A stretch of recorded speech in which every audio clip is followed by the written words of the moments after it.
To live another 30 years, the eagle must first choose to suffer. High in the cliffs, it systematically smashes its own beak against the stone until it breaks away. It doesn't do this because it's broken, but because it's stagnant.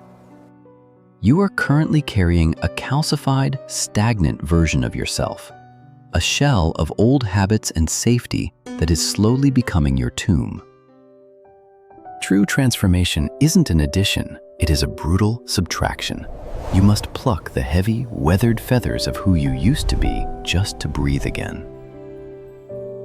This isn't a story about loss, it's a roadmap. If you feel weighed down by your history, it's because you're trying to fly with claws that can no longer grip the future.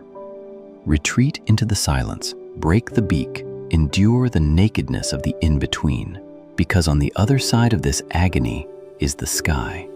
Will you stay in the shell, or will you endure the rebirth? Unlock the sky,